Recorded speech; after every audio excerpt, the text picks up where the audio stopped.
अब मैं झारसुगड़ा समिति की श्रीमती प्रेमलता जी सुकानिया से अनुरोध करती हूँ कि वे हमारी आज की मोटिवेशनल स्पीकर भुवनेश्वर से पधारी हुई श्रीमती डॉक्टर वेदुला रामलक्ष्मी का परिचय इस सदन को प्रदान करें। श्रीमती प्रेमलता जी सुकानिया। धन्यवाद ममता। जय श्री राम, जय हनुमान। सभी को एकल प्रणाम। यहाँ पर उपस्थित सभी एफटीएस के पदाधिकारी, अतिथिगण, श्रोतागण और सम्माननीय डॉक्टर वेदुला रामलक्ष्मी जी का मैं तहे दिल से स्वागत करती हूँ, अभिवादन करती हूँ। डॉक्टर वेदुला रामलक्ष्मी जी, आज आपका परिचय देने का मुझे सौभाग्य प्राप्त हुआ है। आपके नाम में ही आपका आकर्षक व्यक्तित्व छुपा हुआ है।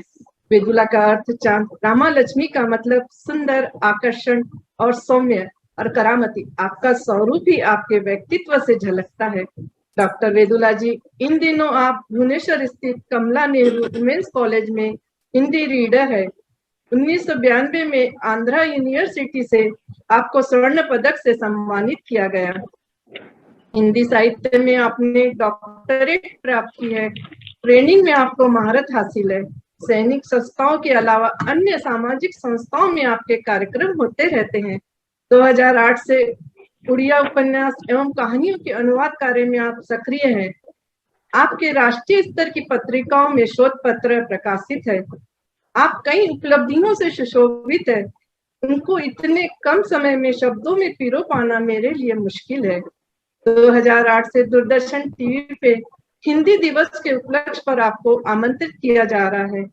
2013 से DD Bharati, DD India, DD national TV पे उड़ीसा के पुरी धाम से महाप्रभु जगन्नाथ रथ यात्रा का दूरदर्शन से लाइव रनिंग कमेंट्री करने का आपको सौभाग्य प्राप्त है। डॉक्टर वेदुला जी कई राष्ट्रीय व सामाजिक संस्थाओं से जुड़ी हुई है। आज वे हमें रिश्तों में और जीवन में दायरों का क्या महत्व है, इस पर हमारा मार्गदर्शन करेगी। मैम, आज हमारे एकल वन बंधु में आपका सहर्ष स्वागत है, अभिनंदन है, अभिनंदन है। धन्यवाद। धन्यवाद श्रीमती प्रेमलता जी, आपने बहुत ही सुंदर परिचय दिया हमारी मोटिवेशनल स्पीकर का। और अब मैं पूरे सदन से अनुरोध करती हूँ कि जब डॉक्टर वेदुला रामलक्ष्मी का उद्बोधन चल रहा हो, अगर आपके मन में कोई प्रश्न है, आप चैट बॉक्स में लिखकर उसे पूछ सकते हैं। और इनके जो प्रेरणादायी शब्द हैं, इसलिए इनके लिए 2 शब्द कहना चाहूंगी कि इनका कथन है कि काम ऐसे करे कि पहचान बन जाए और कदम ऐसे चले कि निशान बन जाए। यूं तो जिंदगी काट लेते ही ऐसे ही सब, पर आप कुछ ऐसा करें कि मिसाल बन जाए, कि मिसाल बन जाए। Doctor वेदुला Ramalakshmi. With this words I present before you. Thank you, ma'am. बहुत बहुत धन्यवाद इतने स्नेहिल अभिवादन के लिए, और बहुत बहुत धन्यवाद प्रेमलता भाभी का इतने सुंदर परिचय के लिए।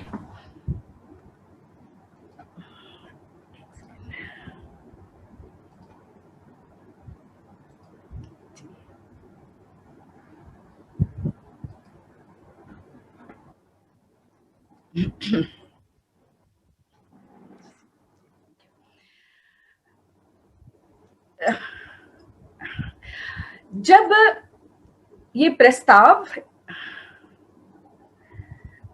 इस कार्यक्रम का जब प्रस्ताव आया और प्रेमलता भाभी ने बहुत स्नेह के साथ अनुरोध किया, तो मैं भाभी की बात को टाल नहीं सकती थी। विषय के बारे में बातें हुई और तब समझ में आया कि आज जिस परिस्थितियों से हम गुजर रहे हैं, जिस प्रकार का औद्योगिकीकरण चारों तरफ हो रहा है, वो औद्योगिकीकरण सिर्फ और सिर्फ हमसे बाहर इस विश्व में नहीं बल्कि हमारे भीतर भी होता चला जा रहा है। ये सबसे बड़ी त्रासदी है हमारी। और इस औद्योगिकीकरण या मशीनीकरण की वजह से जो चीज सबसे ज्यादा छूट रही है और हमसे अलग हो रही है, वो है हमारे रिश्ते। और जब कभी रिश्तों की बात आती है तो एक ही बात ध्यान में आती है कि जिस तरह से इंसान बिना सांस लिए जीवित नहीं रह सकता, ठीक उसी प्रकार से बिना रिश्तों के भी मनुष्य जीवित नहीं रह सकता। रिश्ते जीवन के लिए बहुत अधिक आवश्यक हैं, लेकिन जाने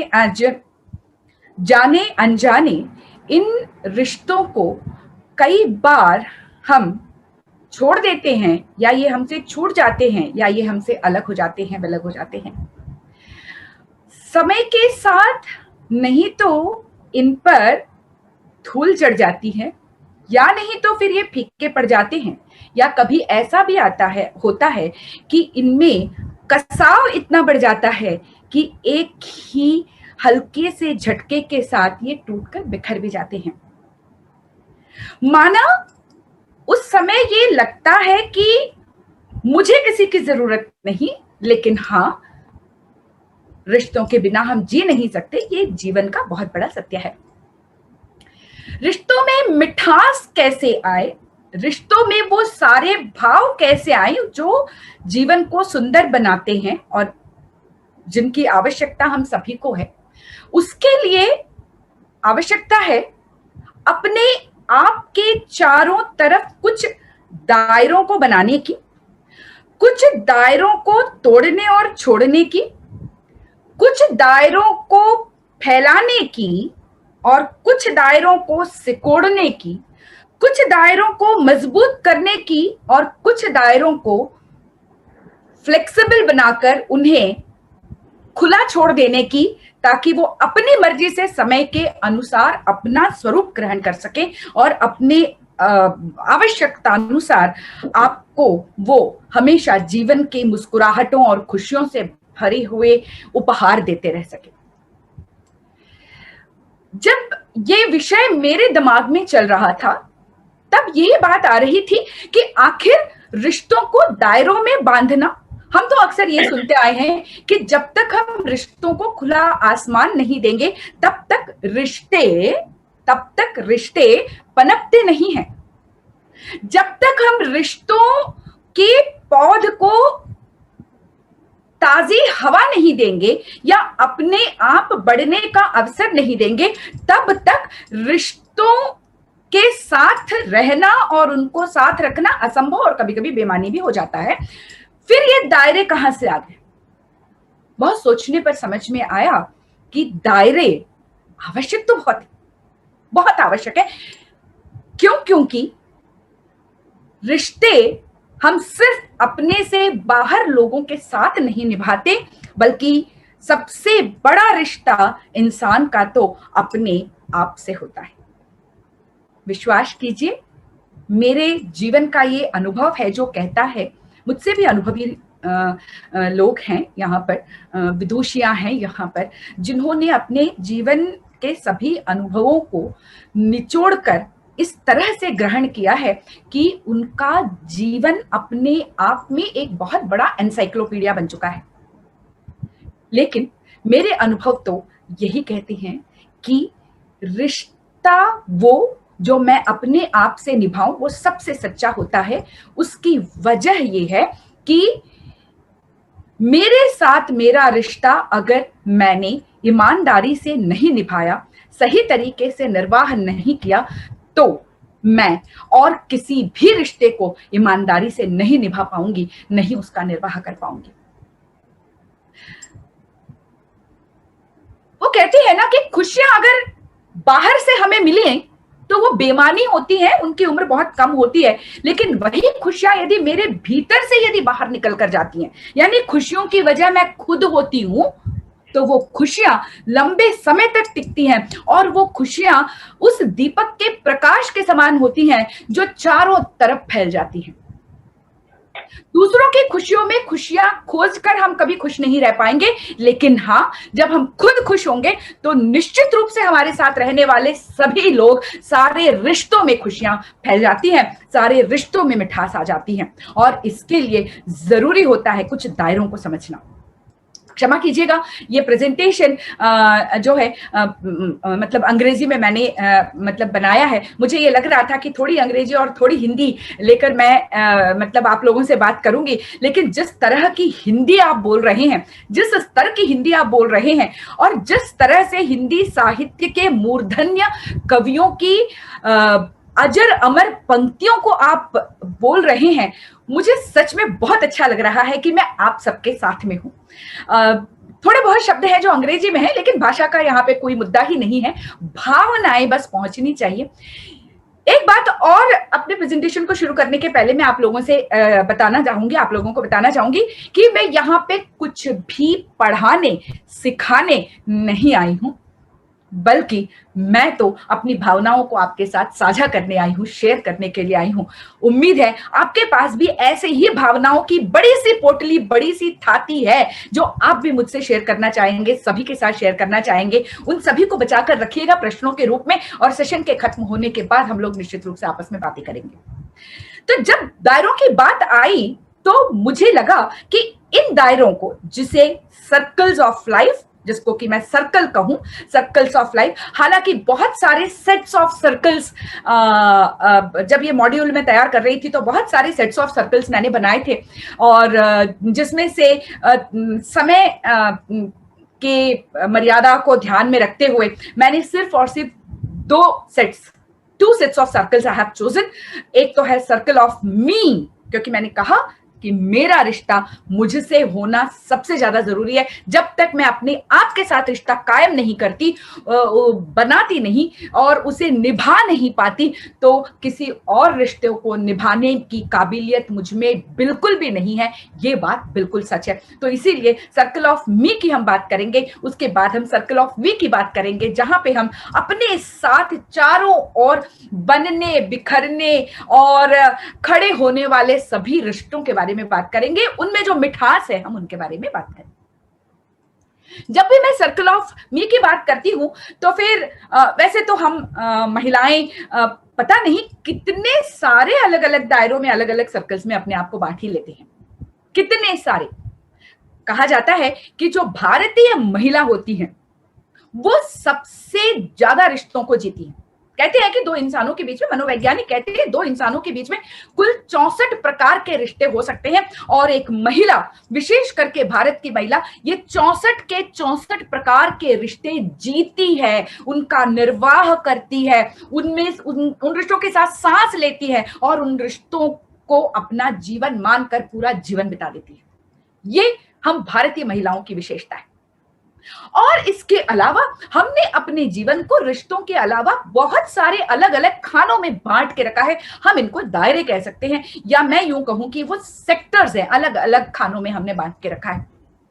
बहुत सारे खानों में हम इसको विभाजित कर सकते हैं, लेकिन मैं उन सभी को मिला जुला कर, कुल मिला के ये 7 खाने मैंने बनाए हैं, जिसमें हमारा करियर आ जाता है, जिसमें हमारा फाइनेंशियल स्टेटस आ जाता है, जिसमें हमारी स्पिरिचुअल ग्रोथ या इवोल्यूशन ऑफ सोल आ जाता है, जिसमें हमारा शरीर और तंदुरुस्ती, स्वास्थ्य आ जाता है, जो आजकल सबसे ज्यादा मुसीबत में पड़ा हुआ है, हमारा इंटेलेक्चुअल ग्रोथ आ जाता है, हमारी फैमिली आ जाती है, और हमारा सोशल लाइफ आ जाता है।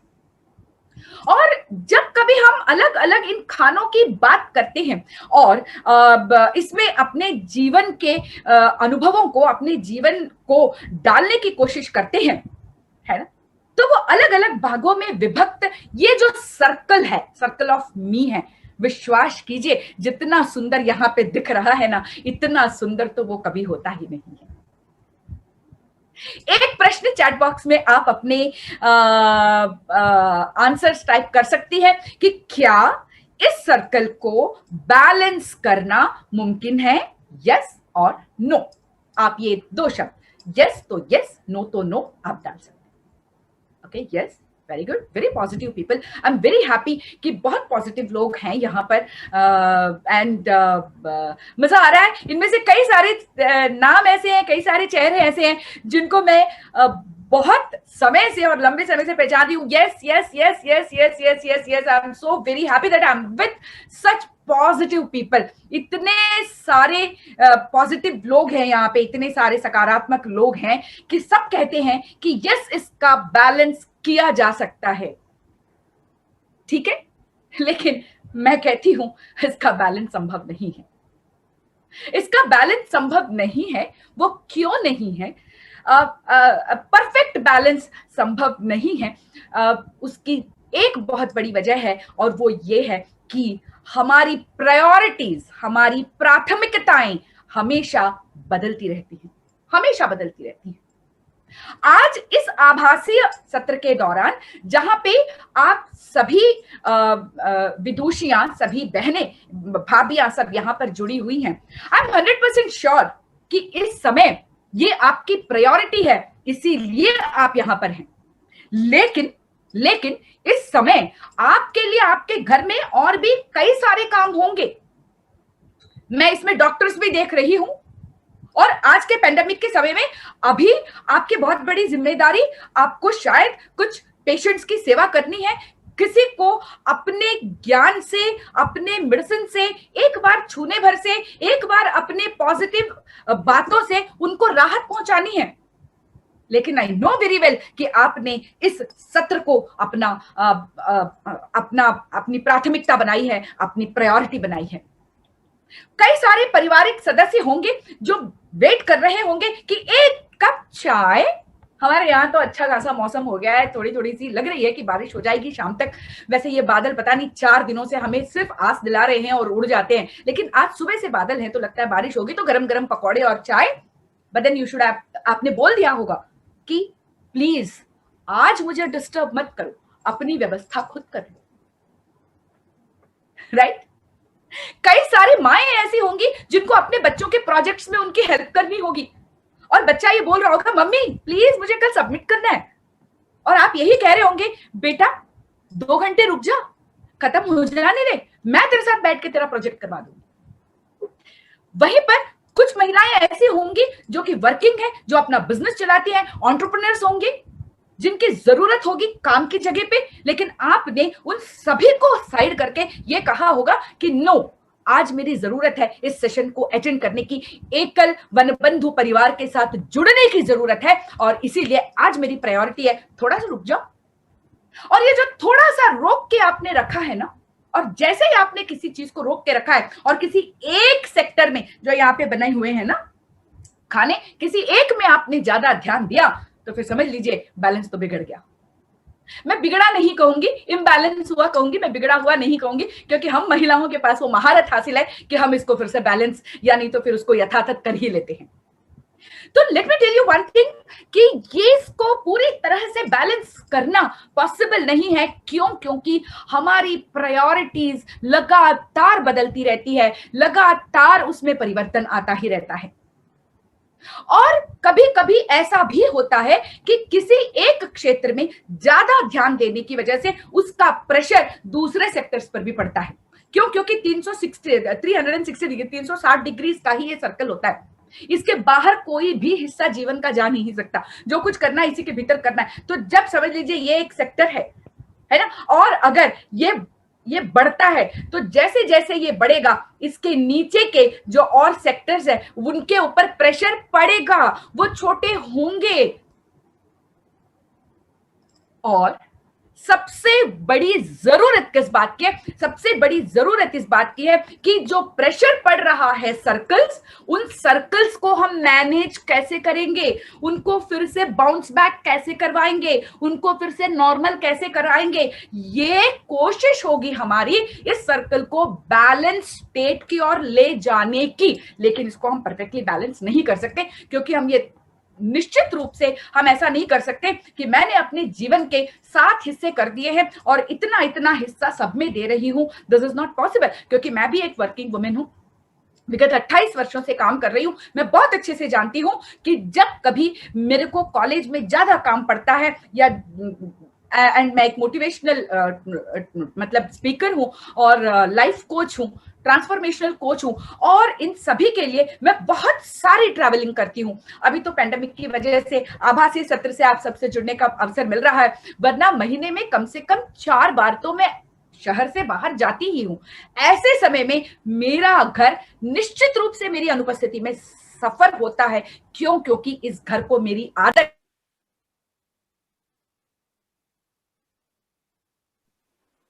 आप अनम्यूट हो गए हैं। ओके, मैंने कुछ नहीं किया, मे बी वहां से सिस्टम से। कितने देर से अनम्यूट हूँ बता सकते हैं आप प्लीज? बहुत बहुत थोड़ी देर के लिए, थोड़ी देर के लिए। ओके, सिस्टम से वहीं से, हाँ वहीं से, हाँ प्लीज कंटिन्यू। जी आप जी, थोड़ी देर, thank you so much ma'am, thank you so much ma'am. एक महीने में 4 बार बाहर आपको जाना पड़ता था वहां। बिल्कुल, एक महीने में मैं 4 बार बाहर जाती हूँ, और जब कभी मैं बाहर जाती हूँ तो निश्चित रूप से मेरे घर को और मेरे कॉलेज को भी मेरी अनुपस्थिति का खामियाजा भुगतना पड़ता है। मैं कैसे कह सकती हूँ कि मैं बैलेंस कर रही हूँ, राइट? तो ऐसे परिस्थितियों में मुझे क्या करना होगा? क्या करना होगा? जो सेक्टर्स दब रहे हैं, जिनके ऊपर प्रेशर पड़ रहा है, मुझे पता कैसे चलेगा कि कौन सा सेक्टर दब रहा है, किस सेक्टर के ऊपर प्रेशर पड़ रहा है? ये भी तो समझने की जरूरत है। अगर आपके जब बाहर जाने से सब कुछ घर में ठीक ठाक चल रहा है तो इट्स फाइन कि आपने अपने घर में लोगों को इस तरह से तैयार करके रखा है कि वो आपके अनुपस्थिति में 2-4 दिन चला ले, या नहीं तो फिर ऐसी व्यवस्था करके रखी है आपने कि 2-4 दिन आपके बिना भी चल जाए। जैसे फॉर एग्जाम्पल मैं एक आंध्र प्रदेश से हूं, मैं एक तेलुगु हूं, मातृभाषा तेलुगु है मेरी। तो मैं जब भी बाहर जाती हूँ तो ढेर सारा इडली का बैटर और उसके बाद डोसे का बैटर वगैरह 2-3 दिनों के लिए बना के रख के चली जाती हूँ, ताकि नाश्ता बनाना और ये सारी चीजें बनाना बहुत आसान हो जाता है। चटनी पाउडर्स बना देती हूँ, कुछ मसाले बना देती हूँ, कुछ और चीजें बना देती हूँ, ताकि घर वालों को मेरे जाने के बाद समस्या ना हो। लेकिन अगर ये 4 बार है तो ठीक है, अगर उससे ज्यादा होता है तो मुझे उसको मैनेज करने के लिए और ज्यादा परिश्रम करना पड़ेगा। नहीं तो ये जो प्रेशर पड़ता है ना, वो प्रेशर लोग एक समय तक ही बर्दाश्त कर पाते हैं, और उसके बाद दे स्टार्ट रिवोल्टिंग,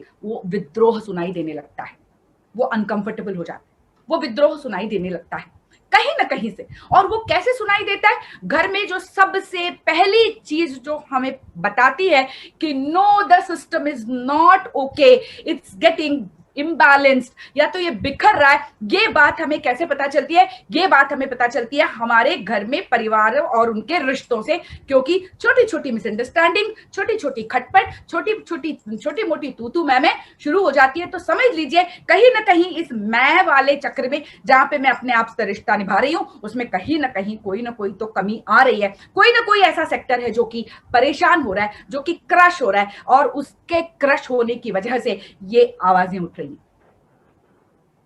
अक्सर देखिएगा जो लोग व्यापारी होते हैं, जो बिजनेस करते हैं, सुबह से लेकर रात हो जाती है बिजनेस, जब दुकान बढ़ाकर घर आती हैं। अक्सर खाली व्यापारियों को नहीं, मेरे हस्बैंड एडमिनिस्ट्रेटर हैं, और मैं जानती हूँ एडमिनिस्ट्रेटर्स की नौकरी कैसी होती है। सुबह गए तो रात के 9:30-10 बजे के पहले आते ही नहीं, यू नो। तो ऐसे सिचुएशन में जो चीज सफर करती है वो है फैमिली, और कई बार सोशल भी, जहां पे आपकी सखियां, आपकी सहेलियां ये कहें कि क्या बात है भाई, 4 दिन हुआ फोन नहीं आया, उसके बाद हफ्ते भर आया फोन नहीं आया, उसके बाद 15 दिन हुआ फोन नहीं आया, धीरे धीरे उनके फोन कॉल्स आने बंद हो जाते हैं, और आपसे आपके सोशल रिलेशनशिप्स छूटने लग जाते हैं। वो भी बहुत ज्यादा जरूरी है। तो सोशल रिलेशनशिप छूट रहे, समझ लीजिए सुबह से लेकर रात तक सिर्फ और सिर्फ काम काम काम काम काम। सुबह उठकर थोड़ा सा योगा, थोड़ी सी एक्सरसाइज, थोड़े से मेडिटेशन की भी अवधि या समय हमको नहीं मिल रहा है, तो शरीर दिखाना शुरू करता है। शरीर भी सिग्नल देता है, कभी चक्कर आ रहे हैं, ठीक है, कभी कमजोरी महसूस हो रही है, और हम औरतें माहिर होती हैं अपनी बीमारियां, अपनी परेशानियों को अनदेखा करने की। हम कहते हैं इट्स फाइन यार, होता है ऐसा, सुबह से काम कर रही हूँ, खाया नहीं है, 1 गिलास पानी पी लूंगी, यानी तो नींबू चीनी नमक घोल के पी लूंगी and I will be fine, है कि नहीं? अरे सुबह से लेकर अब काम वाली बाई नहीं है, पोछा मुझे ही लगाना पड़ रहा है, झाड़ू मुझे ही करना पड़ रहा है, पेट में दर्द तो आएगा ही, कमर में दर्द तो आएगा ही, इट्स फाइन। एंड हम नेग्लेक्ट करते चले जाते हैं। लेकिन हमको ये समझना होगा माय डियर फ्रेंड्स कि ये सिग्नल्स हैं, वो कह रहा है कि योर बॉडी और your physical circle is getting affected. आपका फिजिकल सर्कल इफेक्ट हो रहा है, आपको ध्यान देने की जरूरत है। अगर हम ध्यान नहीं देते तो आगे क्या परिस्थितियां होती हैं हम सभी को इसके अनुभव है।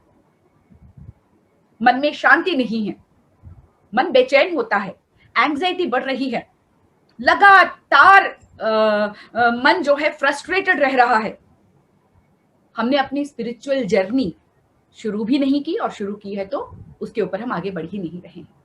जरूरत है जब कभी ये सिग्नल्स मिले, नॉर्मल लाइफ से कहीं पर थोड़ी सी भी एबनॉर्मैलिटी समझ में आए, तो हमको ये समझ लेना होगा कि कहीं ना कहीं तो गड़बड़ है, मुझे थोड़ा ठहर कर सोचना पड़ेगा कि मैं क्या करूं, इसको कैसे सुधारूं, इससे मैं कैसे निकलूं। That we have to think. उसके लिए क्रिएटिव होकर सोचना पड़ेगा हमें। किस तरह से सोचेंगे हम? जैसे फॉर एग्जाम्पल, यदि समझ लीजिए आप एक वर्किंग वुमेन है, और समझ लीजिए जैसे फॉर एग्जाम्पल मैं कॉलेज में काम कर रही हूँ, तो हमारे कॉलेज में समझ लीजिए कुछ इंस्पेक्शन है, ठीक है, और इंस्पेक्शन के लिए हफ्ते 10 दिन या 15 दिन मुझे काम करना है। कुछ इंस्पेक्शन हमारे ऐसे भी होते हैं जो कि जैसे नैक एक्रेडिटेशन वगैरह, जिनके लिए हमें महीने 2 महीने दिन रात काम करना पड़ता है। मेरी प्रायोरिटी है, मैं उससे मुंह नहीं फेर सकती, मुझे वहां जाना ही है। तो मुझे क्या करना होगा? मुझे इस बात को सबसे पहले अपने परिवार वालों के साथ शेयर करना पड़ेगा। अक्सर हम ये सुनते हैं कि रहने दो, तुम नहीं समझोगे, रहने दो, तुम नहीं समझोगी, अरे ये तो बच्चे हैं, इनको क्या बताएं, अरे बच्चों को इन सब से दूर रखो। But then let me tell you one thing, आजकल के बच्चे बड़े समझदार हैं, और हम किसी को भी मतलब टेकन फॉर ग्रांटेड नहीं कर सकते, हम किसी को भी फॉर ग्रांटेड नहीं ले सकते। हर व्यक्ति की समझ इतनी है कि वो अपने जीवन और उसके चारों तरफ की परिस्थितियों को समझ सकें, और यदि हम उनको बैठाकर बात करें, वो समझते हैं। परेशानी इसी बात की है कि हम उनसे बातें ही नहीं करते हैं, उनके साथ हम इंटरैक्ट ही नहीं करते हैं। हम उनको ये नहीं बताते हैं कि मैं कितनी परेशान हूं, हम उनको ये नहीं बताते हैं कि मैं कितने मतलब खुश हूं। एनी ऑफ द सिचुएशन, दोनों में से कोई भी एक सिचुएशन हम शेयर नहीं करते, राइट? तो जिस दिन हम बैठकर उनसे बताएंगे कि लोग ऐसी परिस्थितियां हैं and I am holding a very की पोजीशन, मेरी बहुत ज्यादा जरूरत है, मैं नहीं करूंगी तो ये काम नहीं होगा, तो 2 महीने मुझे अपने आप को पूरी तरह से उस काम पे देना होगा। हेल्थ सफर हो रहा है, फैमिली रिलेशन सफर हो रहा है, सोशल सर्कल सफर हो रहा है, ये सारी चीजें सफर हो रही है, तो हम क्या करें इनके लिए? एक बहुत अच्छा सा कारगर तरीका है, वो ये कि 24 घंटे तो हम काम नहीं करते, अब अपने प्रयास निकालिए समय सबसे पहले, और एक अच्छे से वेकेशन की प्लानिंग कीजिए कि 2 महीने होने के बाद, मेरा काम हो जाने के बाद we are going on a vacation. या नहीं तो 2 महीनों के बीच में किसी संडे यदि आपको समय मिलता है, परिवार के साथ बाहर जाइए, डिनर करके आइए, या नहीं तो फिर घर में ही बैठ के अच्छी सी मूवी देखिए। अभी तो खैर बाहर नहीं जा सकते, अच्छी सी मूवी देखिए आराम से। दिन में 1 घंटा, जस्ट 1 आवर, 4 दिन में या 1 वीक में 1 घंटा समय निकालिए, अपने सारे फ्रेंड्स को फोन कॉल्स कर लीजिए, अपने सारे रिश्तेदारों को फोन कॉल्स कर लीजिए। थक हार कर आप आएंगे अपने काम से, विश्वास कीजिए 1 घंटा यदि आपने अपने परिवार के साथ बिताया, तो आपका ये हमारा जो ये सर्कल है, ये इम्बैलेंस नहीं होगा। हालांकि हम पूरी तरह से खाना पूर्ति नहीं कर सकते, लेकिन ये छोटे छोटे इंसेंटिव्स हम उनको दे सकते हैं, और एक बार काम पूरा हो जाए तो एक बड़ी प्लानिंग कर सकते हैं, जिससे ये पूरा का पूरा जो लॉस है वो पूरा का पूरा एक साथ पूरा हो जाए। या नहीं तो फिर काम के शुरू होने के पहले हम ऐसा कुछ करें जिसकी चार्जिंग जो है ना, जैसे फॉर एग्जांपल फोन को हम पहले चार्ज में लगाते हैं फिर यूज करते हैं, आप इस तरह से अपने फैमिली मेंबर्स को चार्ज कीजिए, मोटिवेट कीजिए, be creative, it depends upon you, right? ताकि वो सिस्टम आपका ऑटो पायलट मोड पे डल जाए और वो सिस्टम आपका चलता रहे और आपका काम भी बहुत अच्छे से चलता रहे। अगर सुबह 6 बजे उठने की आदत है, 5 बजे उठ के थोड़ा सा व्यायाम कर लीजिए, थोड़ा सा योगा या मेडिटेशन कर लीजिए, it will keep you healthy also. परेशानी ये होती है कि हम काम के प्रेशर में पड़कर सिर्फ और सिर्फ उस पर फोकस करके बाकी सारी चीजों को नेग्लेक्ट करते हैं और ये सोचते हैं कि दिस इज माय प्रायोरिटी। लेकिन थोड़ा सा क्रिएटिव होने पर हम अपने सारे सर्कल्स को, सारे दायरों को समझ सकते हैं, उनमें जान डाल सकते हैं। अगर हम नहीं कर पा रहे तो फिर इसका सबसे अच्छा तरीका होता है आउटसोर्सिंग। आउटसोर्स कर दीजिए। कैसे आउटसोर्स करना है? जैसे फॉर एग्जाम्पल आप सुबह उठकर आपको ये लग रहा है कि थोड़े घर के काम कर लूं या नहीं तो फिर मेरा जो भी कॉलेज का काम है मैं उसको कर लूं, अपने ऊपर टाइम देने के लिए कहाँ टाइम है, 2 महीनों के बाद दूंगी, लेकिन ऐसे टालते टालते शरीर पर असर पड़ रहा है। तो द बेस्ट थिंग इज आप अपने हेल्थ को आउटसोर्स कर लीजिए। कैसे आउटसोर्स करना है? आप एक योगा टीचर को हायर कर लीजिए। वो सुबह हर दिन 5 बजे आएंगे, उनकी फीस पूरी दे दीजिए, वो 5 बजे आएंगे, हर दिन दरवाजा खटखटाएंगे, 2 दिन 3 दिन 4 दिन, उसके बाद आप बैठकर उनके साथ योगा करेंगे। You have to do. और इन सभी चीजों के लिए अपने मस्तिष्क को पॉजिटिवली चार्ज करना बहुत ही ज्यादा जरूरी है। और तब जाकर जो आप लोगों ने yes yes yes yes yes लिखा है वो कुछ हद तक संभव हो सकता है, क्योंकि पिक्चर परफेक्ट इस मामले में मुश्किल होता है, क्योंकि एक चीज के खत्म होते ही दूसरी चीज शुरू हो जाती है। जैसे फॉर एग्जांपल यदि समझ लीजिए घर में कोई इमरजेंसी आ गई, जैसे फॉर एग्जांपल घर में शादी है, ब्याह है या किसी की तबीयत खराब है, तो ऑब्वियसली हमारा काम नेग्लेक्ट हो जाता है, वहां पर हमारा हेल्थ नेग्लेक्ट होता है, वहां पे सोशल सर्कल नेग्लेक्ट होता है, राइट? तो इन हम ये समझ सकते हैं कि एक ही चीज प्रायोरिटी में रहती है। हम मल्टीटास्किंग करने में माहिर है, सुबह उठते हैं और रसोई घर में जाते हैं, एक चूल्हे पर चाय बन रही होती है, एक जगह पे मतलब क्या कह सकते हैं, नाश्ते के लिए कुछ बन रहा होता है, कहीं पर कुछ चल रहा होता है, ये सब हम करेंगे। लेकिन ये चीजें जो हैं यहां पर हम मल्टीटास्किंग नहीं कर सकते, यहां पे किसी एक चीज को ही हमें फोकस में लेना होता है, और जो हम काम कर रहे हैं उसी पर हमें ध्यान देना होता है। और जब भी हम ऐसा करते हैं तो दूसरों के ऊपर प्रेशर पड़ता ही है, और उस प्रेशर को संभालने की हम सबको जरूरत है। We need to be very creative. हमको थोड़ा क्रिएटिव अगर हम सोचे तो ये बहुत बड़ी बात नहीं है, बहुत आराम से इसको हम एक सुंदर स्टेट में लेकर आ सकते हैं, ताकि प्रेशर ना पड़े। और जब कभी प्रेशर पड़े तो उसके ऊपर जरा सा ध्यान दे लीजिएगा। तो अगर इस सर्कल्स के बारे में हम जानना चाहें, मतलब जो कुछ हमने समझा है उसको देखें, तो समझ लीजिए एक बात, remember you just can't balance, इसको पूरी तरह से बैलेंस नहीं किया जा सकता, ये सच्चाई है। तो क्या करना है? प्रायोरिटाइज कीजिए, प्रायोरिटीज में लीजिए क्या क्या किस काम को पहले करना है, किसकी ज्यादा जरूरत है, प्रायोरिटाइज कीजिए। और जब आप प्रायोरिटाइज करके कोई एक काम कर रहे हैं तो be vigilant about other sectors, जो बाकी सेक्टर्स है उनके बारे में भी, उन पर भी नजर रखिए, कहीं कुछ छूट तो नहीं रहा, कहीं कुछ निकल तो नहीं रहा। जो भी छूट रहा है, जो भी निकल रहा है, वो रिश्तों के फॉर्म में ही छूट रहा है, रिश्तों के फॉर्म में ही निकल रहा है। इन सबका असर रिश्तों पर ही पड़ता है और कोई चीज नहीं निकलती। तो have a plan to manage the other sectors. एक प्लानिंग की जरूरत पड़ेगी हमको कि उन सेक्टर्स को हम कैसे मतलब मैनेज करें, हम आउटसोर्स कर दें कि क्या करें। जैसे फॉर एग्जांपल मुझे तो सब्जियां, अब जब से मैं भुवनेश्वर, पहले मैं झारसुगुड़ा में थी, तो फिर जो हाट था सब्जियों का वहीं पर हमारा घर था, तो घर से बाहर निकले और 4 सब्जियां खरीद कर लेकर आ गए, ये परिस्थिति होती थी।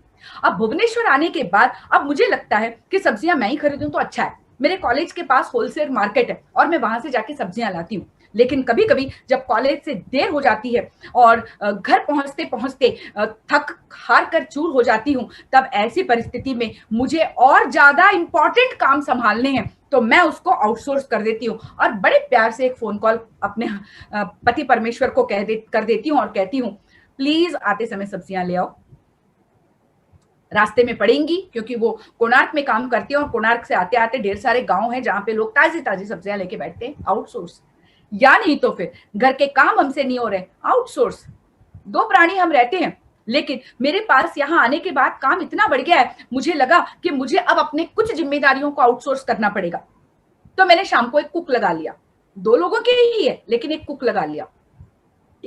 यहाँ पे आने के बाद बड़ा सा गार्डन बना लिया, माली लगा लिया। पहले मैं करती थी, उसके बाद मैं नहीं कर पाई, आउटसोर्स। बिकॉज जहां पर आपके बिना भी काम चल सकता है या कभी कभी उसमें ताक झांक कर लें या हिदायतें दे ले, काफी है, आउटसोर्स इट, ताकि बाकी जो मेन सर्कल है वो आपका ना बिगड़े। This is very important. या नहीं तो फिर उसको पहले छोटे छोटे इंसेंटिव्स देते रहें पहले, या नहीं तो कुछ बड़ा धमाका करें, या नहीं तो फिर खत्म काम होने के बाद कोई बड़ा धमाका करें और रिश्तों को बांध कर रखें। और सबसे ज्यादा इंपॉर्टेंट जो चीज है वो है अपने रिश्तों के साथ अपनी सारी प्लानिंग्स, अपनी सारी बातें बैठकर शेयर जरूर कीजिएगा, बिकॉज दे डिजर्व इट। वो डिजर्व करते हैं, बिल्कुल डिजर्व करते हैं। आपके बच्चे, आपके परिवार के लोग सब इस बात को डिजर्व करते हैं कि आप अपने फीलिंग्स को, अपनी भावनाओं को एक्सप्रेस करें, लोगों को अपने कॉन्फिडेंस में लीजिए। एक बात बताऊं, मैं, मेरे अनुभव है, आपके परिवार वाले आपका त्याग और आपके क्या कह सकते हैं, सैक्रिफाइसेस नहीं चाहते हैं। सैक्रिफाइस नहीं करना है, बिल्कुल भी नहीं करना है, सब कुछ साथ में लेकर चलना है। No sacrifices, because they don't want your sacrifice, they want you to be happy. आपका खुश रहना उनके लिए ज्यादा जरूरी है, आपके सैक्रिफाइसेस उनके लिए बिल्कुल भी जरूरी नहीं है। विश्वास कीजिए, कोई परिवार नहीं चाहता कि घर की जो मालकिन है वो सैक्रिफाइसेस करती रहे और भीतर से कुड़ती रहे, but then they want you to be happy. सपने देखिए और उन सपनों को शेयर कीजिए। Be happy and maintain the best relationship with yourself. सबसे ज्यादा जरूरी जो रिश्ता होता है मेरा अपने साथ, उसको अपने साथ रिश्ता मेंटेन कीजिए और फिर देखिएगा सारे रिश्ते कितने खूबसूरत हो जाते हैं, बड़े सुंदर हो जाते हैं। उसके बाद एक और सेट ऑफ सर्कल्स, मैं देख रही हूँ समय को, 15 मिनट मेरे पास है, तो इसमें एक और सेट ऑफ सर्कल्स को हम लेंगे और जब हम दूसरों से शेयर करते हैं, छोटी छोटी जिम्मेदारियां दीजिए। अक्सर पत्नियों को अपने पतियों के ऊपर विश्वास कम ही होता है। मैं जब कभी ऐसे ट्रेनिंग प्रोग्राम्स में जाती हूँ जहाँ पे सिर्फ महिलाएं होती है, तो मैं उनको कहती हूँ कि जनरली हम देखते हैं कि जो पुरुष होते हैं वे लोग अपना ग्रुप्स बनाकर बढ़िया अच्छा सा हॉलीडेज एंजॉय करके आ जाते हैं विदाउट फैमिली। उनको लगता है कि हमने बहुत काम किया and we need a holiday, we need a break. Why can't we have a break? हमें भी ब्रेक चाहिए। जब मैं कहती हूँ तो औरतें कहती है ना रे बाबा, ना ना ना ना मैडम आप क्या कह रही हैं, ये तो पॉसिबल ही नहीं है। बोले क्यों नहीं है? घर को उनके भरोसे छोड़ जाऊं जिनको घर चलाने का कोई एक्सपीरियंस नहीं है? माय डियर यंग लेडीज, जो इंसान इतना बड़ा बिजनेस एम्पायर चला रहा है, इतने बड़े बड़े पोस्ट पर नौकरी कर रहा है, वो घर नहीं चला सकता? बिल्कुल चला सकता। हमको विश्वास नहीं होता, अरे वो होमवर्क नहीं करवा पाएंगे, वो बच्चों को खाना नहीं खिला पाएंगे। विश्वास कीजिए, 4 दिन बाहर निकल के देखिए, they will be the happiest person. उनको भी लगेगा हाँ हमें मुक्ति मिल गई। ये एक्सपीरियंस भी बहुत सारी लेडीज का होगा। जिम्मेदारी दीजिए, उनको जिम्मेदारी सिखाइए बच्चों को। हमें लगता है कि हम बच्चों को ढेर सारा प्यार करके अपनी जिम्मेदारी पूरी कर रहे हैं, बट देन ढेर सारा प्यार करके हम उनके लाइफ को पैरालाइज कर देते हैं, उनको पैरालाइज कर देते हैं, उनको पंगु बना देते हैं। बिकॉज एक समय ऐसा आता है वो कुछ भी नहीं कर सकते। तो उनको जिम्मेदारियां दीजिए एंड देखिएगा ये जो सर्कल है ना, इसको सुंदर तरीके से लगभग बैलेंस करना बहुत ही ज्यादा मुश्किल नहीं होता है। इसके बाद ये मेरा फेवरेट सर्कल था, circle of V. This is my favourite set of circles. इसके बारे में बात करना मुझे बहुत ही अच्छा लगता है। This is my favourite. यहाँ पे आप देख रहे हैं कि 3 प्रकार के सर्कल है, ए, बी एंड सी। ए है लाइफ, बी है सपोर्टर्स और सी है फैसिलिटेटर्स। हमको इनकी समझ नहीं होती, इसीलिए तो रिश्तों में इतनी बड़ी गड़बड़ हो जाती है। हम इनको कैसे समझें, राइट? मैं देख रही हूँ लगातार चैट बॉक्स में आप लोग मैसेजेस डाल रहे हैं, but then sorry my dear friends, जब मैं बात कर रही हूँ आपसे तो मैं चैट बॉक्स नहीं देख पाऊंगी। Once I am done with it मैं डेफिनेटली चैट बॉक्स देखूंगी और आपसे बातें करूंगी। और जो कोई मुझसे डायरेक्टली बात करना चाहे तो आई रिक्वेस्ट द ऑर्गेनाइजर्स कि उनको आप अनम्यूट करें ताकि वो डायरेक्टली बात कर सके। अच्छा लगेगा ऐसा होगा तो, ठीक है। तो हम आते हैं ए, बी और सी। ए क्या है, बी क्या है, सी क्या है? ए में वो लोग होते हैं, ये देखिए 3 दायरे हैं, यहां पे दायरे बहुत जरूरी, बहुत ही ज्यादा जरूरी, और उन दायरों का मजबूत होना भी जरूरी है। Let me tell you one thing. ए वो दायरा है जहां पे मेरे अपने क्लोज पीपल, जैसे फॉर एग्जांपल मेरे हस्बैंड है, मेरे बेटा है कि नहीं, मेरे ससुर हैं, मेरा परिवार है, मेरे माता पिता है, मेरा भाई है उसका परिवार है ना, ये लोग ए में आते हैं मेरे, ठीक है। बी में कौन आते हैं? बी में वो रिश्तेदार आते हैं जो कि मैं इमीडिएट फैमिली में जैसे कहूंगी, जैसे मेरे चाची सास, चाचा ससुर, जैसे मेरे कजिन्स है ना, श्रीनिवास, मेरे हस्बैंड का नाम श्रीनिवास है, श्रीनिवास के कजिन्स, ठीक है। ये सारे लोग बी में आ जाते हैं जो कि सपोर्टर्स है। और सी में वो लोग आते हैं जो रिश्तेदार तो हैं लेकिन कभी मिलते हैं हम लोग शादी ब्याह में वगैरह में तो हाय हाय वेदुला कैसी हो, मैं बहुत बढ़िया, आप कैसी हैं? अरे बहुत दिनों के बाद देखा, 4 साल हो गए ना? हाँ 4 साल हो गए मिले हुए, है ना, इट्स फाइन, ऐसे मिलते रहना चाहिए यार। या आई नो, बस खत्म। ऐसे भी रिश्तेदार होते हैं। राइट। और ये जो सेट है ना, इसके बारे में आगे और बढ़ने के पहले बताऊं, ये सेट है ना, ये हमारे वर्क प्लेस में भी होता है एक सेट अलग से, और एक सेट अलग से सोशल लाइफ में भी होता है। उनको और इनको हम मिक्स मैच नहीं कर सकते। जिस दिन हमने उसको और उसको मिक्स मैच कर दिया तो हम गए काम से। मेरे कॉलेज का एक अलग सर्कल है जिसमें ए ग्रुप में कुछ लेक्चरर्स है, बी में कुछ है, सी में कुछ है। इनके साथ मुझे उसी तरह से निर्वाह करना पड़ेगा। एवरीवन नीड्स रेस्पेक्ट, सबको इज्जत दीजिए, लेकिन हम सी से अगर कभी कभी क्या होता है ना, मैं बताती हूँ आपको। जैसे फॉर एग्जांपल हम कोई बहुत ही अनजान व्यक्ति है, मिला, बहुत ही मिलनसार है, बहुत ही हंसमुख है, हम उनसे मिलते हैं और उनसे बातें करते हैं। बातें करते करते कुछ पर्सनल बातें भी कनेक्ट हो जाती हैं, और जब पर्सनल बातें कनेक्ट हो जाती हैं तो क्या होता है कि हमको लगता है यार ये तो बिल्कुल मेरे जैसी है या मेरे जैसा है ना। और उस इमोशनल कंडीशंस में हम कई बार क्या करते हैं, अपने फीलिंग्स जो है, जो डीप इनर सीक्रेट्स या फीलिंग्स है, उसको हम निकाल कर बाहर कर देते, क्योंकि वो सामने से चार सुनाता होता है, पता है मेरे घर में ना, पता है ये प्रॉब्लम है, तो हम कहते हैं एग्जैक्टली यार मेरे लाइफ में भी यही प्रॉब्लम है। तो वो इंसान दरअसल सी का है, इंसान दरअसल सी का है, लेकिन मैंने उसको खींचकर ए में रख दिया है। ए में रख दिया है तो एक बात समझने की है कि ए में रहने वालों के कुछ अधिकार होते हैं। जैसे फॉर एग्जांपल मेरी माँ ए में है, उसको हर दिन मैं फोन नहीं करूंगी तो वो परेशान हो जाती है, और 2 दिन में अगर मैंने आज दिन भर फोन नहीं किया तो कल सुबह फोन करके एक मीठी सी डांट पड़ती है। यानी तो मेरी आवाज जब खराब लगती है उसे तो वो समझ जाती है कि मेरी तबीयत खराब है, एंड वाइस वर्सा। जब उसकी आवाज खराब लगती है तो मैं बोलती हूँ क्या हुआ अम्मा, तो वो बोलती है कुछ नहीं, तो फोन में खराबी है। मैं बोलती हूँ कैसे फोन में खराबी है, मुझे साफ समझ में आ रहा है तुम्हारी तबीयत खराब है। दवाई ली? नहीं। बीपी की मेडिसिन? नहीं। थायराइड की? नहीं। क्यों? नहीं, सुबह से ना घर थोड़ा साफ कर रही थी। मैं बोले अकेले रहते हो पापा को लेकर, है ना, और इस तरह से अगर निग्लेक्ट करोगे तो कैसे चलेगा। हम लोगों को सिखाने से होता है क्या? This is not done. ये बिल्कुल मुझे अच्छा नहीं लगता है कि तुम दवाई नहीं लेती हो। मैं अपनी माँ के साथ ऐसे बात कर सकती हूँ, वो मेरे साथ ऐसे बात कर सकती है, लेकिन कोई और व्यक्ति मुझसे ऐसे बात करे, मुझसे बर्दाश्त नहीं होगा। तो जो सी वाला व्यक्ति है उसको मैं ए में लेकर तो आ गई हूं, लेकिन मैं क्या ए के सारे अधिकार उसको दूंगी? देना पड़ेगा, क्योंकि ए में आते ही उसको अधिकार मिल जाते हैं। लेकिन परेशानी पता है कब होती है? जब वो ए वाले एक्सरसाइज करने लगता है अधिकार हमारे ऊपर, तब हमें लगता है कि come on, why this person is interfering in my life. ये मेरे लाइफ में इतना इंटरफियर क्यों कर रहा है? इसको जगह बतानी ही पड़ेगी। एंड तब हमको समझ में आता है कि इसको इसकी जगह बतानी ही पड़ेगी। अरे भाई, उसको खींचकर लाया कौन था? राइट।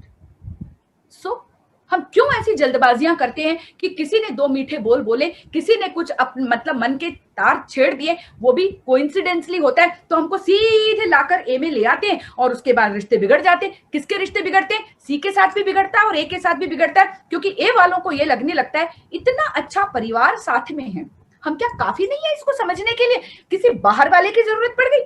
मैं बहन हूं लेकिन मुंह बोली बहन चाहिए, मैं भाई हूं लेकिन मुंह बोला भाई चाहिए। What is this? ऑब्वियसली तब क्या होता है, जो ए के जो रिश्ते हैं वो रिश्ते भी हमसे धीरे धीरे धीरे धीरे दूर होने लगते हैं, और सी का इंटरफेरेंस हमको पसंद नहीं आता है, तो ऑब्वियसली सी का रिश्ता भी हम बर्दाश्त नहीं कर सकते हैं, और इस तरह से फ्रस्ट्रेशन और सब कुछ ऐसे कुंठा से भर जाता है मन, और हमें लगने लगता है कम ऑन यार, आजकल तो रिश्ते ही बेमानी हो गए हैं, रिश्तों में तो पहले जैसा दम ही नहीं रहा। बट देन हम भूल कर रहे हैं कि हमने वो दायरा क्रॉस किया, या उन दायरों को हम समझे नहीं।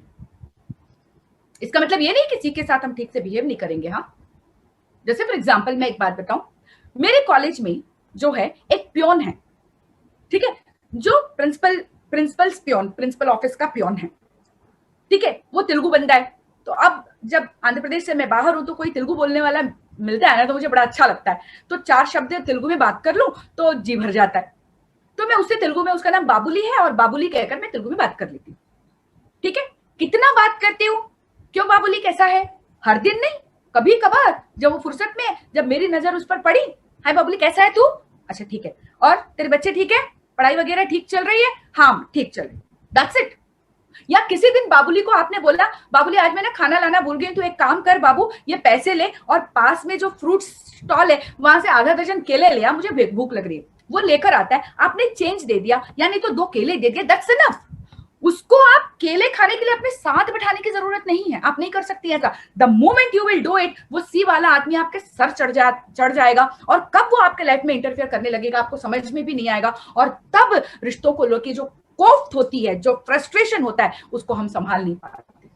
लेकिन वहीं पे जो मेरी कलीग है जो ए में है, मैं उसको जबरदस्ती खींच के लाती हूँ, बोलती हूँ, मधु है, मधुस्मिता एक है, मैं कहती हूँ चल मधु आ, केले खाते हैं, आजा साथ में बैठ के खाते। वो बोले कि नहीं ना दीदी, मैं बोली कि क्या, दीदी बोल रही है ना, चल मेरे साथ आ, बैठ चुपचाप बैठ। मैं ले आई। बी के भी कुछ लेक्चरर्स हैं वहां पे, मैं उनको ऑफर करती हूँ, sir I have few bananas, would you like to share? वो कहते हैं नो। ठीक है, तीनों सर्कल्स में रिलेशंस को कैसे मेंटेन करना है, we need to learn that is what is art of understanding and maintaining the relationships। हम हर किसी के साथ एक से ज्यादा व्यवहार नहीं कर सकते। जिस दिन हम ऐसा करने लगते हैं उस दिन रिश्तों में परेशानियां आने लग जाती हैं, और हमको समझ में भी नहीं आता कि आखिरकार रिश्तों में इतनी सारी परेशानियां आ कैसे रही। और ये सेट ऑफ सर्कल सिर्फ परिवार के लिए नहीं है, बल्कि ऐसा ही सेट, जैसे अभी कॉलेज का मैंने एग्जांपल दिया, कॉलेज में भी होता है ऐसा ही सेट जो है अपने सोशल लाइफ में भी। जैसे फॉर एग्जांपल आपका एकल परिवार में भी ऐसा सर्कल होगा। जो एकल परिवार का ए में है वो आपके परिवार का ए नहीं बन सकता। हमारे कॉलेज में एक लेक्चरर है डॉक्टर प्रणय परिजा, सोशियोलॉजी के प्रोफेसर हैं, and he is a wonderful human being, है कि नहीं? मैं उनको भाई बोलती हूँ। तो मुझे कॉलेज से रिलेटेड कुछ भी बात करनी है तो फिर मैं प्रणय भाई से करती हूँ, किसी और से नहीं करती। लेकिन मेरे परिवार में अगर कुछ परेशानी हुई तो मैं अपनी पर्सनल बातें प्रणय भाई से नहीं करती, बिकॉज वो सर्कल्स अलग हैं, ये सर्कल्स अलग हैं।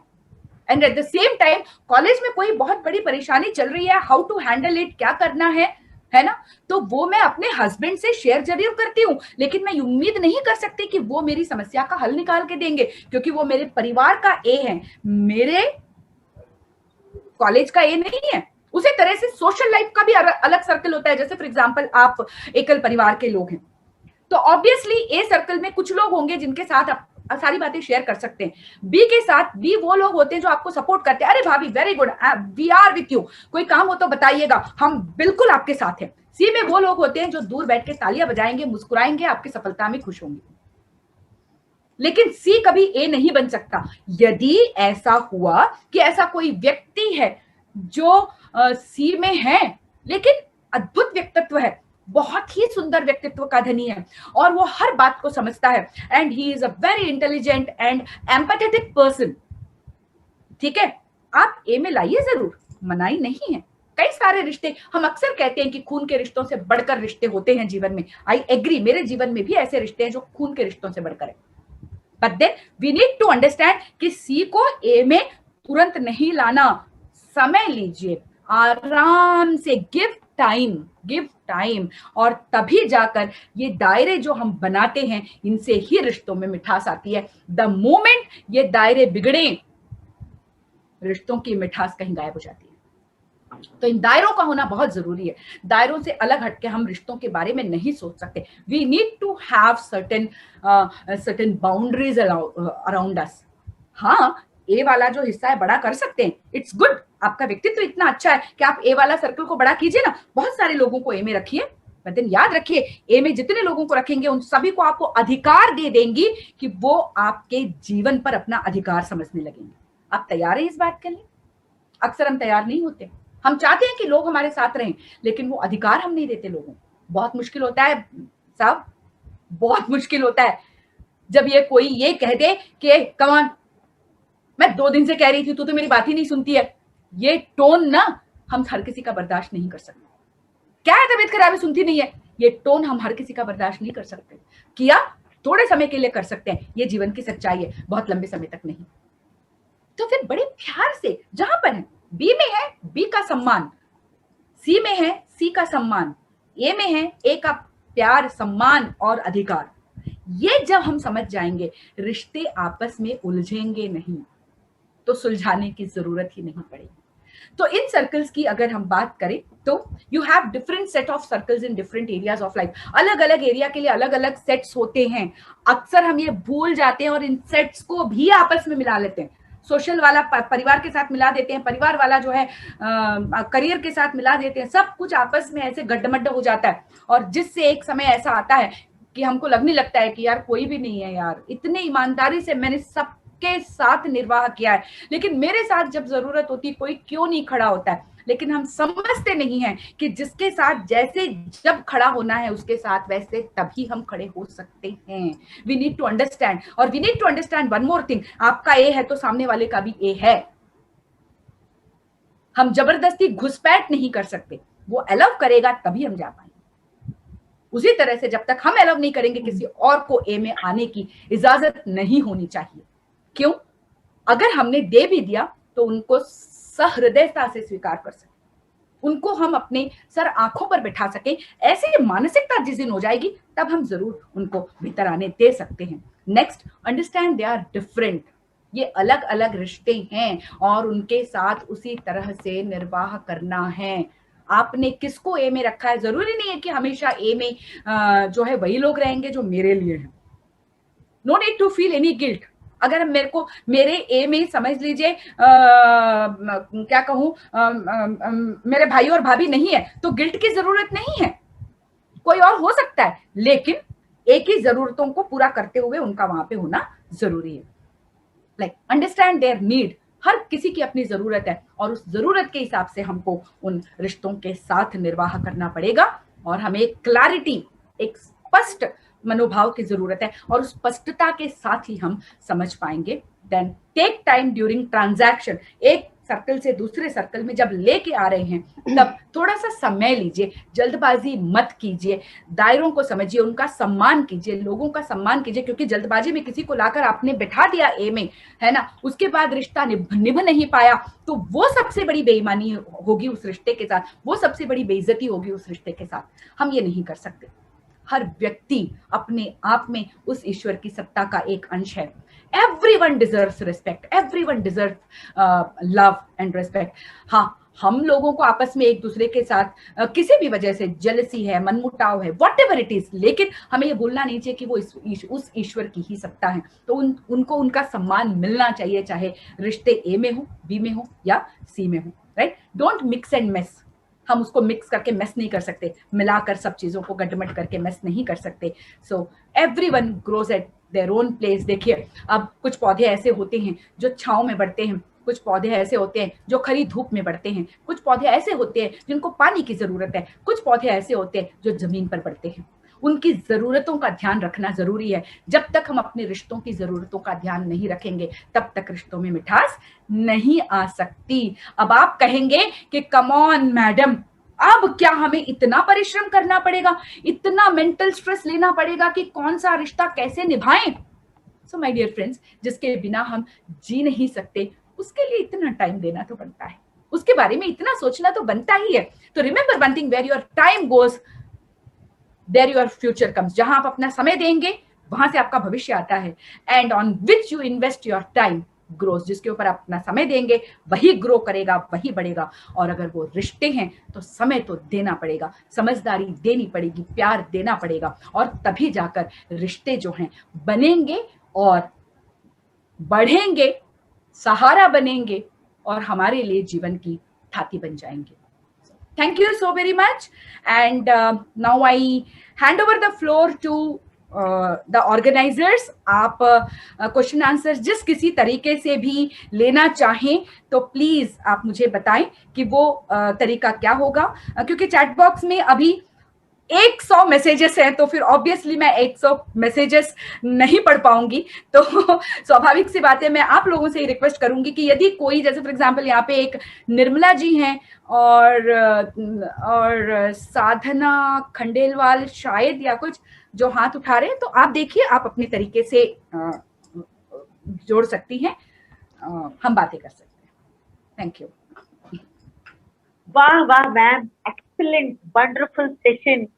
सबसे पहली बात तो आप साउथ इंडियन होकर इतनी अच्छी हिंदी, इतना शुद्ध उच्चारण और जिंदगी को इतने अच्छे तरीके से आपने हर रिश्ते को कितनी खूबसूरती से समझाया। मुझे लगा कि वाकई ये हर वर्किंग वुमेन का दर्द आपने पकड़ा। और मैं जब आप वो एक्सप्लेन कर रही थी तो मैं धीरे धीरे अपना जीवन, अपनी परेशानी, अपने रिश्ते, वो सब, और सबके जीवन में वही चल रहा होगा, सबकी यादें, सब अपने अपने जिंदगी के कुछ कुछ पिछले हिस्से में उतरे यादों की सीढ़ियों के साथ में, और सबने वो बहुत दिल की गहराइयों से महसूस किया। वेरी वंडरफुल और एक्सीलेंट सेशन मैम, बहुत ही हृदय स्पर्शी आपने किया, थैंक यू।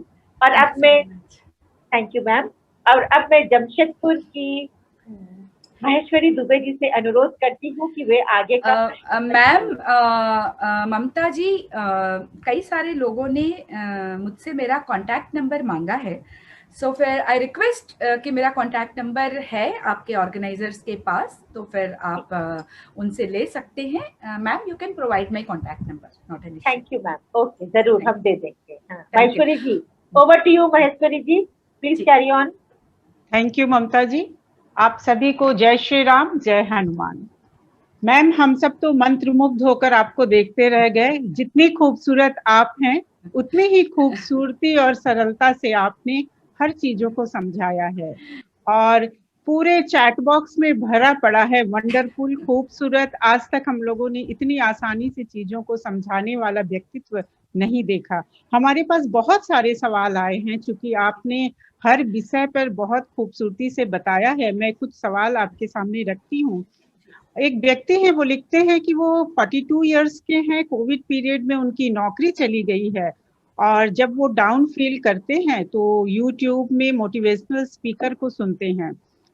कुछ दिन तो ठीक चलता है, 2-3 दिन वो काफी अच्छा फील करते हैं, लेकिन 3-4 दिनों बाद फिर पहले जैसा लो या डिप्रेस फील करते हैं। तो इसके लिए मैं क्या करूं, वो पूछ रहे हैं। ही इज राइट, क्योंकि जब भी हम मोटिवेशनल वीडियोस वगैरह सुनते हैं तो वो कुछ समय के लिए तरोताजा कर देते हैं। Definitely, first of all I would definitely like to say sorry कि आपको अपनी जॉब गंवानी पड़ी, एंड ये कई सारे लोगों का दर्द है। एंड बिलीव मी कि अंधेरा बहुत दिन नहीं रहता, और जब उजाला होने वाला होता है ना, तब अंधेरा और गहरा हो जाता है, और हमें लगता है कि अरे बाप रे कैसे करें, हाथ को हाथ नहीं सूझता। लेकिन जब अंधेरा बहुत गहरा होता है ना, तभी उजाले की किरण फूटकर निकलती है। Everything will be settled, ma'am और सर, आप जो भी हैं, everything will be settled, and फिर से बहुत अच्छा रहेगा। यस, हाँ, अब मैं आपके प्रश्न पर आती हूँ कि ये जो आई मीन मोटिवेशनल लेक्चर्स हैं, निश्चित रूप से वो बहुत ही ज्यादा हेल्पफुल होते हैं। मैं भी जब डाउन फील करती हूँ तो फिर सुनती हूँ, बट द थिंग इज उनका असर बहुत लंबे समय तक नहीं होता है, तब जब हम उनको सिर्फ सुनते हैं और उनको आत्मसात नहीं कर पाते हैं। Number 1, we need to understand and start living on that. और उसके बाद एक और चीज मैं आपसे कहना चाहूंगी, आप जिस किसी शहर से हैं, आप एक बार अपने शहर में आसपास कहीं एक न्यूरो लिंग्विस्टिक प्रोग्रामर को ढूंढिए, न्यूरो लिंग्विस्टिक प्रैक्टिशनर को ढूंढिए। मैं खुद भी एक न्यूरो लिंग्विस्टिक प्रैक्टिशनर हूं, और न्यूरो लिंग्विस्टिक प्रैक्टिस में क्या होता है कि हम अपने बातों से जो भी, हम पेशेंट तो नहीं कहूंगी, जो भी व्यक्ति हमारे पास हेल्प के लिए आते हैं, उनके मस्तिष्क कि जो न्यूरोलॉजिकल पाथ होता है, उस न्यूरोलॉजिकल पाथ को हम चेंज कर देते हैं। जिस तरह से एक न्यूरोलॉजिकल पाथ बना हुआ है कि अब मैं क्या करूं, मैं कुछ नहीं कर सकता या कर सकती, नौकरी चली गई है, बच्चों को कैसे पालूंगा, और ये जो डर बैठ गया है, तो थोड़ा सा बदल देने के बाद, न्यूरोलॉजिकल पाथ को बदल देने के बाद, वो वंस फॉर ऑल, एक बार आप ट्रीटमेंट करवाइए, एक सेशन ले लीजिए, and that is for all. जरूरी नहीं है कि आपको लगातार महीने तक जाना पड़ेगा या कुछ, एक सेशन 45 मिनट या 1 घंटा लगेगा, एक सेशन ले लीजिए, एंड दैट्स फॉर ऑल। मतलब वो हमेशा के लिए आपके मस्तिष्क में एक पॉजिटिविटी को भर देगा।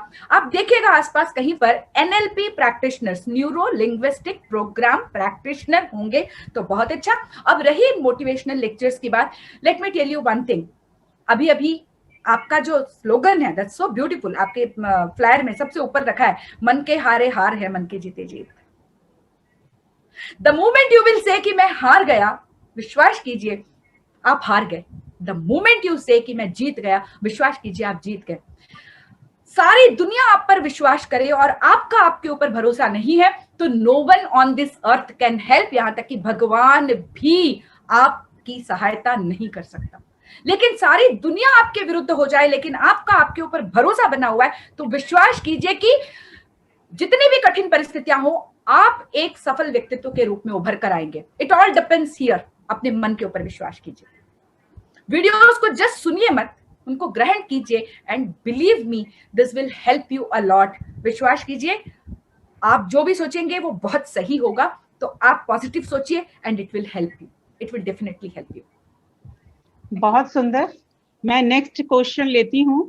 एक 28 साल की लड़की है, उसने लिखा है कि उसके ऑफिस में उसके कुछ कोलीग्स हैं जो उम्र में काफी बड़े हैं, लेकिन कुछ समय पहले उसका प्रमोशन हो गया और अब वो उन्हें काम की प्रोफेशनल रिलेशन जो उनका था उसमें कुछ डिस्टरबेंस हो रहा है। जब कोई काम के लिए कहती हैं या ऑर्डर देती हैं तो वो बड़े हैं इसलिए बुरा मान जाते हैं, तो उनके साथ जो प्रोफेशनल रिलेशन है उसमें एक मिठास कैसे कायम रखे? देखिए, let me tell you one thing, I congratulate you, congratulations कि आपने वो ओहदा पाया है कि कई सारे अनुभवी या उम्र दराज लोगों को छोड़कर आप आगे बढ़ी हैं एंड कंग्रेचुलेशंस। ये ऐसे ही नहीं हो जाता, ये काबिलियत होती है इंसान की जो वहां पर लेकर आपको रख देती है, ठीक है। But then you need to understand one thing कि good communication skills and having empathy, मैं सिर्फ और सिर्फ सहानुभूति की बात नहीं कर रही, मैं सिंपैथी की बात नहीं कर रही, I am talking about empathy. जिस दिन वो आ जाएगा रिश्ते अपने आप सुधर जाएंगे। आप थोड़ा सा ठहर कर सोचिए कि सामने वाले को किस बात से परेशानी हो रही है एंड उनको उनकी तरह से ही बात करके टैकल करना पड़ेगा। लुक, कुछ प्रॉब्लम्स ऐसे होते हैं महेश्वरी मैम की जिनको डेफिनेटली हम इस प्लेटफॉर्म पर सुलझा नहीं सकते। They definitely need a long counselling, एक लंबे काउंसलिंग की जरूरत पड़ती है। बिकॉज आपने एक बात 2 लाइन लिख दिया लेकिन आई एम 100% श्योर कि आपकी प्रॉब्लम ये 2 लाइन से काफी बड़ी है। बहुत सारी चीजें हैं उसमें, बिहेवियरल एस्पेक्ट्स होते हैं, उसमें साइकोलॉजिकल एस्पेक्ट्स होते हैं, उसमें एक दूसरे की समझ में जो मिसअंडरस्टैंडिंग्स है, गैप्स हैं जिनको हमें फिल करना है, ये सारी चीजें जब तक हम समझेंगे नहीं तब तक हम उसको पूरा नहीं कर पाएंगे। But then believe me dear कि एक बात ध्यान रखिएगा कि आप डेफिनेटली अपने आप को सफलतापूर्वक उधर स्थापित कर पाएंगी यदि आप में अपने आसपास रहने वालों के प्रति एम्पैथी आ जाएगी और अपने आसपास रहने वालों के साथ आप वेरी पॉजिटिवली आप कम्युनिकेट कर पाएंगे, तो अपने आप सारी चीजें बहुत अच्छी हो जाएंगी।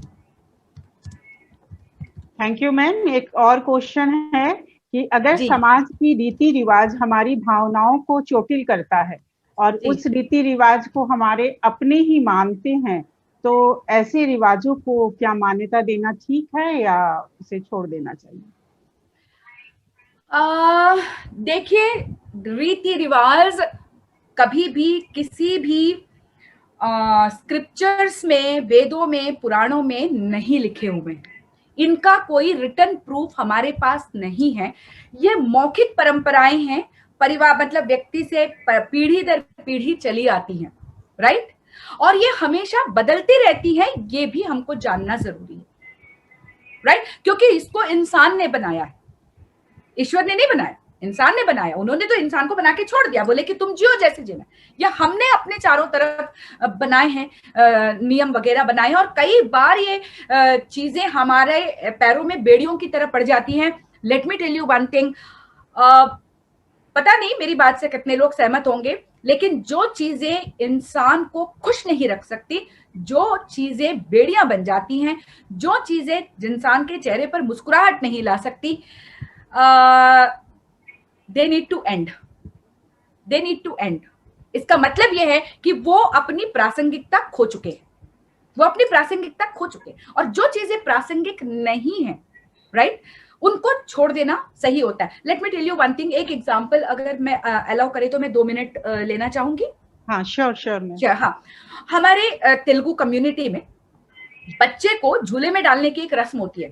नए बच्चे को झूले में डालने की रस्म होती है। अब वो झूला कौन सा होता है, वो ना साड़ी होती है ना, बुजुर्गों की, दादी की या नानी की साड़ी जो है ना, वो बांधी जाती है, अच्छी रेशम वाली साड़ी जो उनकी पुरानी साड़ी, और उसमें बच्चे को डाला जाता है। बच्चे को उसमें डालने के पहले जो वो ग्राइंडिंग स्टोन होता है ना, हमारे यहाँ जो होता है बड़ा सा ग्राइंडिंग स्टोन है ना, वो सिलबट्टे का बट्टा जैसे इतना बड़ा सा, उसको पहले झूले में डालते हैं। अब उसके पीछे वजह क्या है पता नहीं, लोग नहीं समझ रहे, लेकिन उसको किए जा रहे। मेरे जैसा कोई सरफिरा पूछ लिया कि अरे भाई क्यों कर रहे हो, बता के करो। एक बात समझ में आती है, ये जस्ट ये देखने के लिए कि वो बच्चे के वजन के बराबर होता है, कि देख लो कि भैया ये ठीक से बनता है, बच्चे को डालो, उसके पहले उसको टेस्ट कर लो। This is just a testing, it may be that one, right. कई सारे रीति रिवाज ऐसे होते हैं जो बहुत अच्छे होते हैं। हमारे परिवारों में जब भी पूजा पर्व होता है तो हम मिठाइयां, तली हुई चीजें लोगों को नहीं देते, हम अंकुरित चने देते, गुड फॉर हेल्थ। तो इनको फॉलो करें, जो चीजें अच्छी है, जो प्रासंगिक है, जो हमारे लाइफ को एक लेवल ऊपर लेके जा रही हैं, जो हमारी सोच को एक लेवल ऊपर लेके जा रही है, उनको फॉलो करना जरूरी है। और जो चीजें हमको बांध रही है, पीछे की ओर खींच रही है, ये मत करो, उसके मतलब ऐसे मत करो। अब देखिए जैसे फॉर एग्जांपल अभी रिसेंटली कितने सारे लोग ईश्वर को प्यारे हो रहे हैं, भगवान के पास चले जा रहे हैं, स्वर्गवासी हो रहे हैं, है कि नहीं। घर जाना है ने, मंगलवार को नहीं जा सकते, गुरुवार को नहीं जा सकते। ऐसे ह्यूमैनिटी से बढ़कर कोई भी रस्म रिवाज मंगलवार गुरुवार नहीं होता है मैम। सबसे बड़ी चीज अगर है तो इंसानियत है। उस इंसान को मेरी जरूरत है, चाहे वो मंगलवार हो, चाहे गुरुवार हो, चाहे कुछ भी हो। ऐसे में मैं उन सभी रिवाजों को ठोकर मारती हूं जो मुझे मेरे इंसान बनने पर रोक लगाती हैं। Simple and straight. और ये काम हम महिलाएं ही कर सकती हैं, क्योंकि अधिकांश इस तरह के रीति रिवाज, रस्में सब जो है हम महिलाएं ही बनाती हैं। तो we can break them all. मैं अपना मेल आईडी भी छोड़ रही हूँ, आप पूछिए। Thank you so much ma'am. ये सवाल जिनका था उन्होंने बिग थैंक्स आपको दिया है, और मुझे पूरा विश्वास है कि हमारे दर्शक आपके जवाब से संतुष्ट हो गए हैं। अगर समय का अभाव नहीं होता तो आज हम मन तो यही कर रहा था निरंतर आपको सुनते ही रहे। बहुत बहुत धन्यवाद। Back to you.